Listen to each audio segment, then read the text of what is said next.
ప్రపంచంలో ఎక్కడ ఏ ఇన్సిడెంట్ జరిగినా అందులో మన ప్రత్యర్థిని ఇరికిచ్చేద్దాం అనేటువంటి తత్వం ఆంధ్రాలో దరిద్రం అనమాట. ఎక్కడో డ్రగ్స్ పట్టుబడితే దానికి జగన్ అమ్ముకున్నాడు అని చెప్పేసి అమ్మిస్తున్నాడు అని చెప్పి ప్రచారం చేసినట్టుగానే ఇప్పుడు ఎక్కడో రేవణ్ణకు సంబంధించిన ఉదంతం వస్తే లొకేషన్ లైన్లోకి లాగుతున్నది వైఎస్ఆర్ కాంగ్రెస్ పార్టీ లేదా జగన్ టీం. తాజాగా ఒక పత్రిక పేరుతో ఒక వార్త పేరుతో వాళ్ళు హైలైట్ చేస్తూ వస్తున్నారు. ఇది పచ్చి బూత్. నాకు తెలిసి ఒక వార్తను ప్రొజెక్ట్ చేస్తూ ప్రధానమంత్రి ఇదేదో దిశ పేపర్ పేరుతో ఒకటి కన్నడ సెక్స్ స్కామ్లో నారా లోకేష్ అంటూ వాళ్ళు పెట్టారు. నేను అనుకోవడం ఇది వాళ్ళు కూడా పెట్టారు లేదో తెలియదు.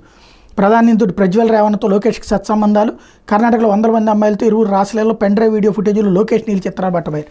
ఇక్కడ లోకేష్ అనేటువంటి ఆయన ఒక రాష్ట్ర పార్టీ ఇదే ఒక తెలుగుదేశం పార్టీకి జాతీయ ప్రధాన కార్యదర్శి. మొన్న అన్నామలై దగ్గరికి కూడా వెళ్ళొచ్చాడు, అట్లాగే అమిత్ షా దగ్గరికి కూడా వెళ్ళొచ్చాడు.